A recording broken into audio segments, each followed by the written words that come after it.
देश के लिए और बड़ी आबादी के लिए भारतीय जनता पार्टी की सरकार में एक और बिल आया है, क्योंकि मेरे से पूर्व में जो हमारे साथी बोले हैं वो माननीय सदस्य हमारे साथ नहीं, लेकिन मैं उनके बहुत सारी बातों से सहमत हूं। और अध्यक्ष महोदय, मैं देख रहा हूं जो एक्स कांग्रेस वाले हैं वो ज्यादा बोल रहे हैं।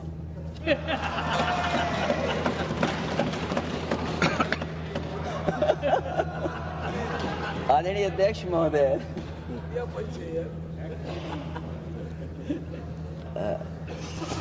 अध्यक्ष महोदय, जो आज बिल पेश हुआ है, मैं हिंदी और अंग्रेजी को जो कुछ समझ सकता हूं वो यही मैं कह सकता हूं कि माननीय मंत्री जी ने ये कहा कि ये उम्मीद है। ये उम्मीद कैसे बनाए, अंग्रेजी में भी मुझे समझ में नहीं आ रहा कि उम्मीद है, ये हिंदी में भी समझ में नहीं आ रहा कि ये उम्मीद है। यूनिफाइड वक्फ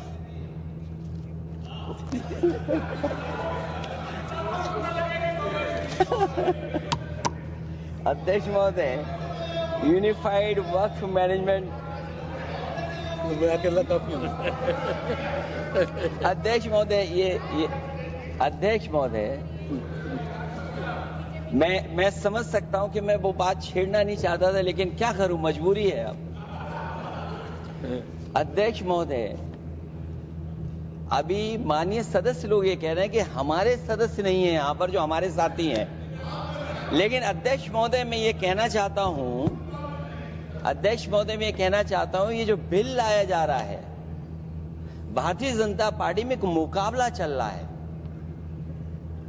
भारतीय जनता पार्टी के अंदर मुकाबला चल रहा है कि खराब हिंदू कौन बड़ा है। और ये बात अध्यक्ष महोदय मैं ऐसे ही नहीं कह रहा हूं। जो पार्टी ये कहती हो कि दुनिया की सबसे बड़ी पार्टी है, अध्यक्ष महोदय वो अपना राष्ट्रीय अध्यक्ष नहीं चुन पाए अभी तक। अध्यक्ष महोदय, भारतीय जनता पार्टी क्या है?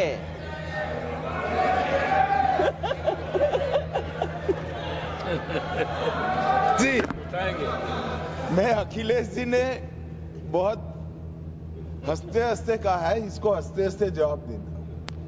इस सामने जितनी पार्टियां हैं उनका राष्ट्रीय अध्यक्ष उन 5 लोगों को ही चुनना है परिवार के। हमें माननीय अध्यक्ष जी करोड़ों सदस्यों में से 12-13 करोड़ सदस्य प्रक्रिया कर कर चुनना है तो देर लगती है। आपके यहां जरा भी देर नहीं लगेगी। मैं कह देता हूं अभी 25 साल तक आप अध्यक्ष हो जाओ, नहीं बदल सकता। अध्यक्ष महोदय, क्योंकि जो बात निकल के आई है वो मैं फिर आगे बढ़ा दूं। अध्यक्ष महोदय, जो बात सोशल मीडिया या और जगह गुपचुप हो रही है, कहीं ऐसा तो नहीं था कि अभी कुछ दिन पहले यात्रा जो हुई है वो कहीं 75 वर्ष की एक्सटेंशन वाली यात्रा तो नहीं थी। अध्यक्ष महोदय, ये जो इस बार जो वक्फ बिल आया है, नाकामी का पर्दा इस बार है वक्फ बिल। और नाकामी कोई एक आध नहीं है, मैं कई नाकामियां बता सकता हूं। अभी मैं माननीय सदस्यों को सुन रहा था, वो पुराने कई बिल उनके बारे में चर्चा कर रहे थे कि कितने प्रोग्रेसिव बिल लेकर के आए हैं। मुझे याद है मैं उत्तर प्रदेश में उस समय था और मुझे लगा कि शायद इनकी वो बात ठीक होगी। एक ये बहुत तैयारी के साथ फैसला लेकर के आए थे और फैसला ये लिया था आधी रात के आज के बाद नोट नहीं चलेंगे, नोट बंद हो जाएंगे। अध्यक्ष महोदय, उस नोटबंदी नाकामी के बारे में भी तो चर्चा हो जाए कि अभी भी न जाने कितनी जगह पर कितना रुपया निकला जा रहा है, कितना निकल करके आ रहा है। केवल नाकामी नोटबंदी की नहीं, नाकामी बेरोजगारी की भी है, नाकामी महंगाई की भी है, नाकामी किसान की आय दोगुनी नहीं कर पाए, वो भी इनकी नाकामी है। मुझे याद है एक माननीय मंत्री जी पूरे देश की नदियों के बारे में बीओडी बता रहे थे, लेकिन माननीय मंत्री जी ये भूल गए कि उनके शहर में, उनके क्षेत्र की जो नदी है उसकी बीओडी क्या है। गंगा क्या साफ हो गई, यमुना क्या साफ हो गई, स्मार्ट सिटी क्या बन गई, क्या गोद लिए हुए गांव इन्होंने गोद से उतार दिए, उनकी क्या दुर्दशा है।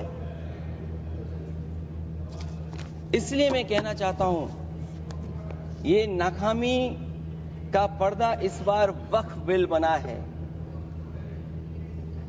और सबसे बड़ी बात तो यह है कि जिसके लिए फैसला होना है उसकी बात को अहमियत न देना भी नाइंसाफी है। अध्यक्ष महोदय, नाकामी केवल यहां तक नहीं है। और भारतीय जनता पार्टी क्या है, मैं केवल एक पुरानी घटना याद करता हूं। एक बार फैजाबाद अयोध्या में एक कार्यक्रम था, उसमें बड़ी तैयारी की गई थी और तैयारी के साथ कलाकार मुंबई से बुलाए गए थे। हो सकता है वो सहमति दिल्ली से ना रही हो, केवल लखनऊ की सहमति से हो रहा हो कार्यक्रम। और जब कार्यक्रम की पूरी तैयारी हो गई, भगवान श्री राम बनकर के कोई आ गया, लक्ष्मण बनकर के कोई आ गया, मां सीता भी बनकर के कोई आ गया, हनुमान जी, और भगवान हनुमान भी बनकर के कोई आ गया। लेकिन जब लखनऊ से वो हेलीकॉप्टर उड़ा और अयोध्या पहुंचा तो सब लोग थे, लेकिन उसमें हनुमान नहीं थे। अध्यक्ष महोदय, मैं भारतीय जनता पार्टी के लोगों से कहूंगा कि जानकारी करिए कि आखिरकार भगवान श्री राम थे, लक्ष्मण थे, सीता थी, लेकिन हनुमान क्यों नहीं थे? हनुमान इसलिए नहीं थे, शायद उनकी जात या धर्म कुछ और था। अध्यक्ष महोदय, ये देश मिली जुली संस्कृति से चला है। कुछ हमने सीखा, कुछ उन्होंने सिखाया। और जो लोग ये कहते हैं कि हम सबको बराबरी का हक देते हैं, अभी कुछ दिन पहले ईद निकली है। अध्यक्ष महोदय, वो परंपरा रही है, न केवल मैं जाता हूं बल्कि कोई दल का नेता ऐसा नहीं न जाता हो उस कार्यक्रम में शामिल होने। भारतीय जनता पार्टी के जो मुख्यमंत्री, उप मुख्यमंत्री, वो भी जाते हैं, उप मुख्यमंत्री, सभी धर्मों के नेता आते हैं। लेकिन पता नहीं इस बार क्या साजिश थी, षड्यंत्र था कि वहां पर कुछ पाबंदी लगी हुई थी। अगर किसी कारण पाबंदी लगी हुई थी तो बात समझ में आती है, लेकिन जब जानकारी हुई है, किसी को नहीं पता था कि पाबंदी क्यों लगी है कि आप नहीं जा सकते वहां पर कार्यक्रम में शामिल होने। क्या यही भारत है, यही संविधान हमें रास्ता दिखाता है?